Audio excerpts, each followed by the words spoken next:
All right, so I can see now that both here you are going into the concept of realization and know what we mean by here realization. And it's different, people have different observation, we see others' action, realizing in things, and Barak said we see what others can't see. And this is all about observation. And along when we are going to talk about inspiration, observation is the main tool that we use it always with us, so we can use the inspiration. We can see the things among. We know for observation, the main things that we use is our eye to collect the data. And in all researches, social studies, you will always hear the word observation, and it's like a main method of data collection way to do this observation. But in reality, observation and inspiration is a little bit different. When they taught me observation, when I was studying, we used to use the method of observation when we go and we see how people act and react and the other things. But then we use the other data collection separately. For example, we do data analysis separately. We do a documentary analysis separately. We use whatever other method, the questionnaire separately. In inspiration, when we are using this method of observation, we try to observe everything. We don't only observe people. We observe the people, we observe the data. We don't only analyze the data, but we observe it, and we try to link it to other things. We observe the environment, we observe the needs, we observe the gaps, we observe the opportunities. So observations here goes on everything. And the more we become, and we don't observe what others want to see us to observe. One of the secrets of inspiration. Normally, when sometimes you go for any problem, or when we go to the club there, or when we went to Marhamat, or we went to anywhere else, what they try to tell us their problem. They want to drive us to their problem. They want us to stand in their square of the problem where they see it. Some of them, they only see their problem as financial. And if it's solved, that's it. So they want you to observe this area. And in inspiration, you should use the tools that you don't observe what they want you to observe. You observe the opportunity behind what they say. You don't observe the area they want you to observe. And this is one of the main methods we are going to talk about. But to understand why we observe different things, maybe we need to know more about what is an inspiration economy. An inspiration economy is linked to inspiration and socio-economy. Today, the world, we can't talk about social effects separately or economic effects separately. Socio-economy is something integrated. We can't have them, and we always never have them. I mean, if you go through all the history of the changes, the social changes, political changes, movements, from the communists, from whatever waves was there, it was always socio-economical changes. So you can't change one aspect without changing the other. And always the social changes will affect the economical changes. So you need always to pair this in your mind when you observe, and you know through observation you want to move this area, and inspiration is affected of it. And of course, the way you are going to do this inspiration and this socio-economic concept, here you are going to add to this economy, and it's going to be the currency of inspiration. Here it's going to be the added value. The example I was telling you, if they want you to observe only their needs, and you go and observe it and you analyze it that they are in financial need, you are not doing an inspiration changes here. The secret of doing this inspiration economy is that you do it without resources. And this is through different kind of observation you are going to do.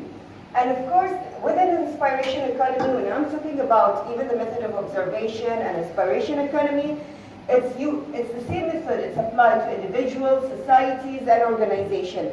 It's not something, so if I was able to inspire individuals, I'll be able to inspire organization and a society. So it's the same kind of changes and waves I can apply. It's the same applies of observation you use. Okay, little bit different technique according to the size and the needs or whatever you are using, but it's the same model and way of thinking of inspiration. So, and now, what is an inspiration and how can we create it? It was something that we little bit talked about yesterday. I think this slide was explained yesterday by Dr. Mohammed. Do you remember it? You remember it? Yes, okay. So it's the most important thing you need to know. You need to think about the logical thing, not only the logical thinking. And we always say you need to touch the heart, touch the mind, touch the spirit, and from there you need to think differently. Don't think only always logical thinking. The same method of observation. Don't observe what they want you to observe.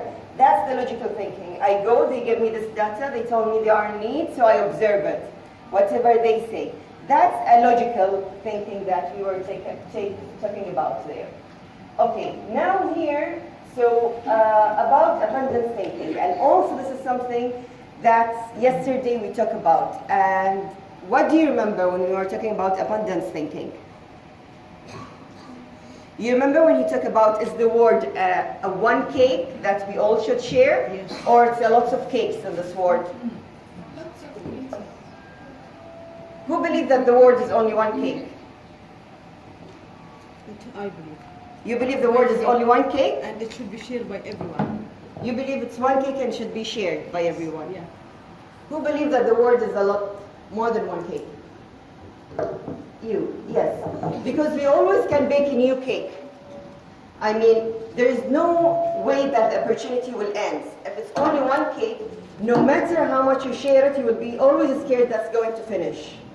And the abundance thinking, the example he gave yesterday, I have my bakery here, another shop open next to me, I will change my method. I will do something else. I'll open another one. I didn't have a job in the government, it's not the end of the world. It's not the best thing to work with them. I will have other things. So this is abundance thinking. There are always different cakes here in the world. And the only way for me to know what are the different cakes here is, one of it is the method of observation. So here where I need to know more and more and experiment the things more, and here's the secret of inspiration, and more we think more about the opportunities there. And the main thing here is about mindset thinking. It's about how I think of the things. My mindset was that things are going just to finish and end, and if I didn't get any job here in Bosnia, I just need to migrate because there are no more any resources here. That means my mindset is very limited because I can't see all the opportunities are around me. So the more I use my observation, I'm going to look at the opportunities there and I'm going to find them. And this was that lots of the names of successful stories that the Quran was telling us about yesterday were showing us how did they find the opportunities there. Even if Einstein people thought that there is no opportunity, he thought that no, in his theory there is an opportunity of finding that he's going to bring it. Okay. Quickly, I wanted to explain that here why we brought Inspiration Economy. Many people they ask us from where we brought Inspiration from, including my colleague Ibrahim. There is today already we know what we call an economy, well-established economy called Experiential Economy. Experiential Economy, you will find it, for example, with global companies. Again, McDonald's will be a good example. When you go and now McDonald's in Tokyo, or McDonald's in India, or McDonald's in Bahrain, or McDonald's in Sarajevo, all of them you are expecting the same service. Your experience of McDonald's became so much that you trust McDonald's. So frankly, even for me, if I don't find I'm worried about the area that I'm visiting, usually I'll go and eat McDonald's, even though I don't like to eat McDonald's, but I know that I'll get the minimal service that I have experienced. And this is what is called experiential economy. They base their model based on what we call it experiential economy. And this is something that is very interesting because it is based on abundance. Abundance thinking. It means that the whole world is so much that I can, for example, in India, what they did vegetarian hamburger, right? In Tokyo, you see that, for example, they used lots of sushi techniques in their hamburger and so on. So this is an example of what we call abundance thinking because they developed their model even with the area. Another issue about economy is a transitional economy, which means that these economies that already they are moving from, they are doing transformation for their economy, and they have changed a lot of styles. For example, again, Singapore would be a good example. Singapore came from a country that is only a port to a country that is one of the best tourist countries in the world, the best, again, transition point for all the type of transitions, including by the way, يعني اللي هو airport, and so the largest free again zone is Singapore, and so on. So this means what means a transitional economy, and again it is based on abundance thinking. I don't put all my eggs in one basket. I diversify my approach in order to solve my problems and overcome my diversity. So diversity in transitional economy is actually a strength. So here, if you are having Catholics, Muslims, Orthodox, Jews, and so on in Bosnia, this is a rich environment for making what we call it the fiber of the community. They call it vibrant societies. Why do they call it vibrant societies? Because they are living with each other with high resilience. Okay, the resilience, their ability to adapt is very high, and this is what we miss. Most of us, we remember only wars, remember only the negative thing. But in reality, even in Islam, we are asked to be more resilient towards others. The more we are resilient, the more we can absorb. Okay, we have to be careful, but at the same time, we have to be more resilient. And this is what we, again, about transitional economy and uniqueness about it. And then there is the service economy, which all of us know. Lots of countries they use, including Bahrain, they depend a lot on service economy, which means that you can open lots of businesses relevant to services. You don't need to make products. So lots of services we can do, and we can be innovative in services, endless services. So for example, if I have this product, I can do from it lots of services, right? What type of service I can do from this product? Anyone? Design, okay. What else? Books, okay. And I can do lots of things, okay. I can do lots of service. That means the ideas that I'm gonna get from only one product, okay. Delivering it, using it, again, lots of ideas that I can bring. And if we can make a workshop on that, I'm sure that we can bring hundreds of ideas on this. And this is what we call inspiration economy. It means that is all of these people, they use the abundance thinking already, and for that we can use all of these techniques in order to bring our inspiration economy, because we can see life with full opportunities and seeing life. And this is what we are saying. If you observe things and you are saying, oh, there is only one opportunity, then you are not a good observer. The more you observe your problems, why we are talking about this? We are not theory-based. We are not academics, by the way. We are practitioners more than being academics. We are telling you that because you should observe the migration problem as an opportunity. Migration for a problem as an opportunity. You should see the quality of life team, the problems that you are having, again, as an opportunity. You should see, the entrepreneurship issue, that you don't have enough entrepreneurship spirit in this bihaj, as an opportunity. It's not a threat. So I should not deal it as a person who's selling inspiration economy. You guys, you are selling inspiration economy. You're supposed to not to see things the negative way, because your observation, if it's already based on a negative way, then you're not going to see lots of opportunities. And that's why we are emphasizing on this slide.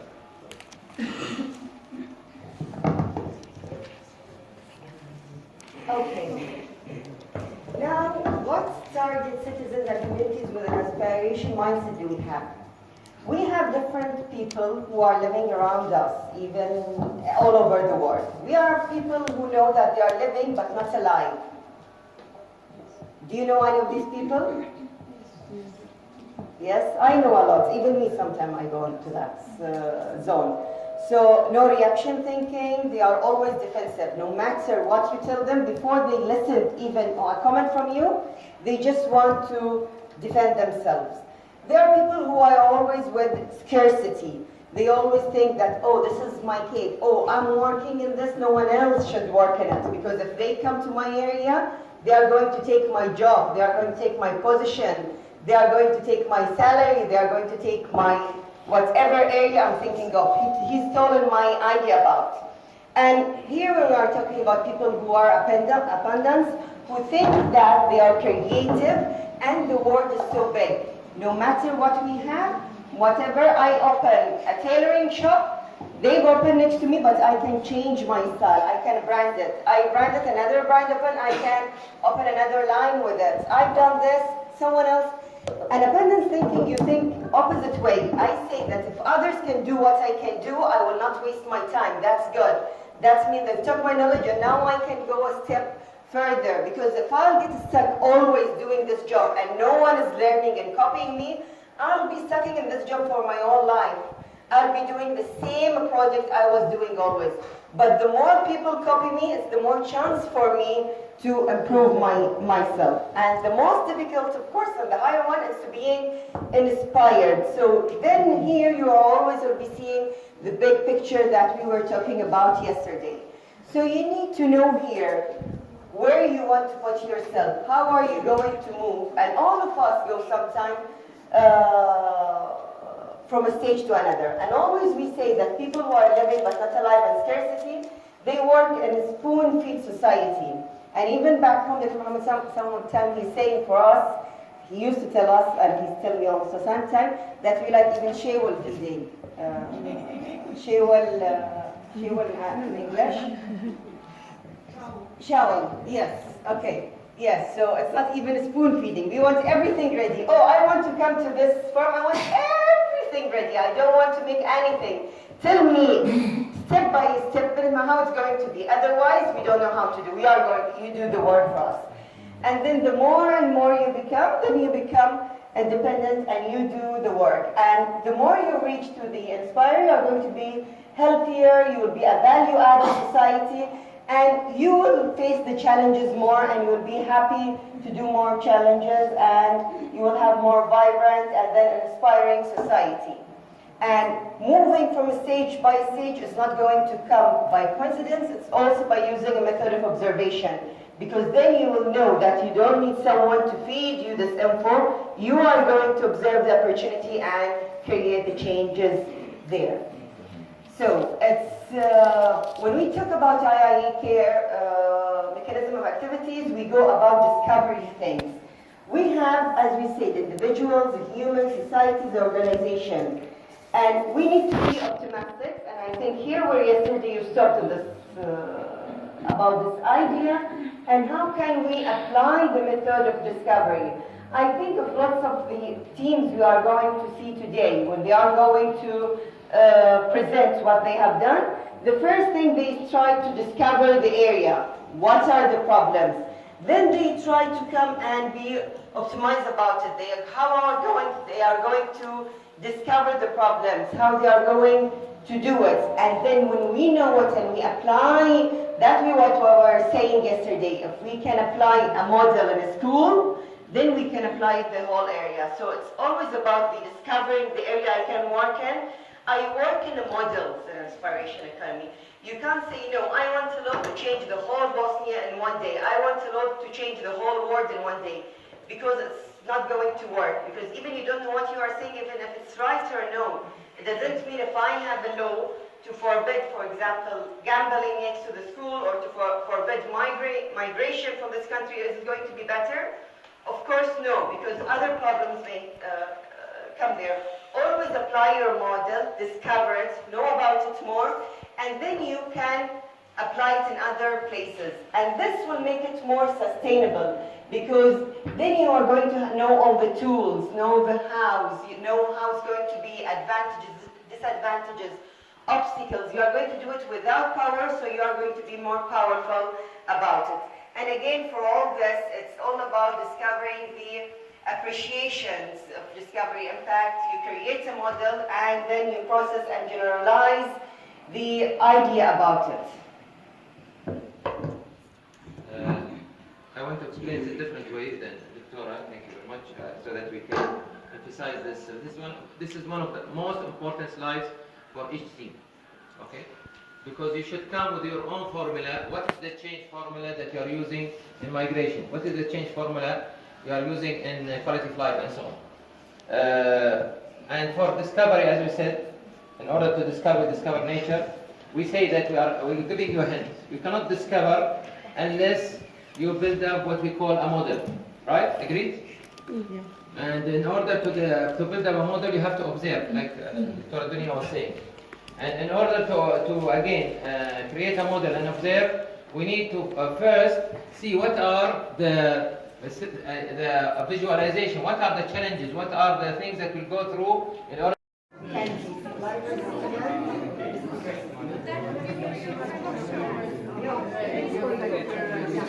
you. I understand the demand is more jobs, more employed people, more less people leaving country. Okay. I think that's the demand. We need that. That's our problem. Demand also that we need entrepreneurship. We need entrepreneurship. Yeah. We need a center to arrange meetings with those youth who are thinking about migration, to encourage them to stay back and give them the tools or Okay, bro.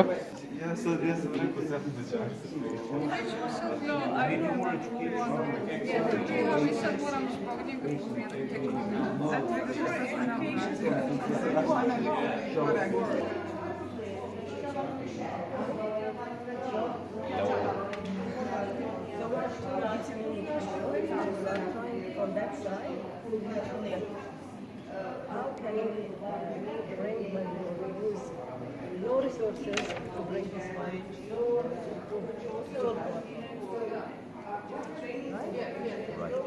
Do you have anything else to add? We said that we have to use our skills. We have to combine the fun with the concept.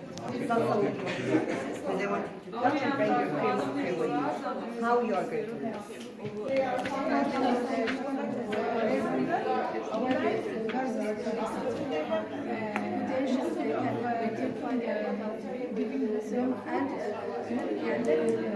all of us think what arrangement to get people to raise this capacity or raise this.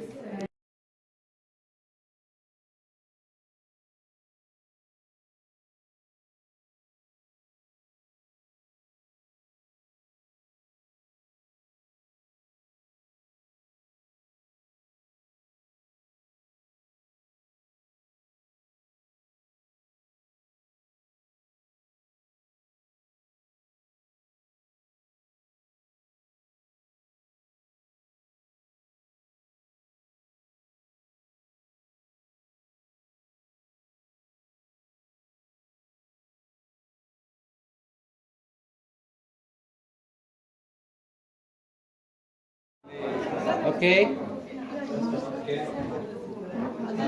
Shall we? Please. Come bigger, tell ورا. Come. No, come here. Come here. Better for your back. Come. Come inside. Come inside. First we forget to say Allahu Akbar, Allahu Akbar, Allahu Akbar. La ilaha illallah. Allahu Akbar, Allahu Akbar. Walillahi alhamd. Allahu Akbar, Allahu Akbar, Allahu Akbar. La ilaha illallah. Allahu Akbar, Allahu Akbar. Walillahi alhamd.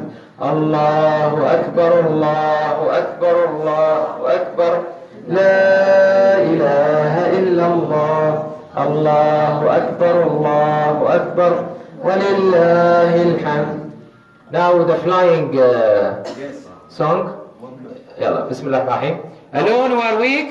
Alone we are weak. Together we are strong. Together we are strong. We shall work together. We shall work together As a family. as a family In mutual trust. in mutual trust And responsibility. and responsibility. My opinion is of no importance.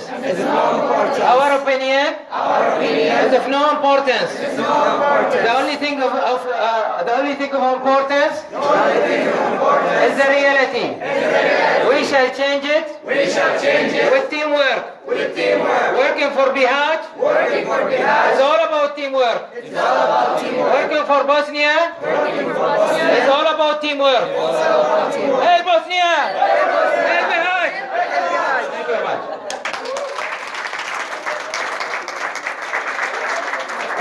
Two parts. First is demand and the second is capacity. On demand, we put two things: limited number of NGOs, youth NGOs, and second is undermining the youth capabilities. So on the capacity, we have combined fund with NGO concept. That means, for example, in the center of the town, we can make dance groups or something and then educate people about NGOs.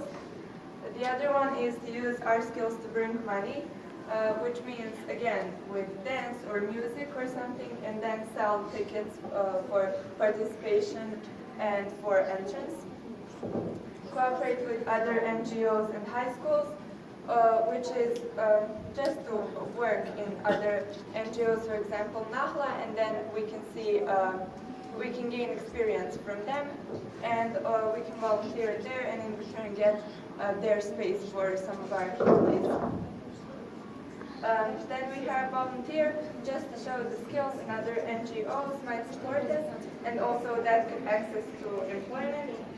And the last one is to use wasted natural resources and convert them to products for sale.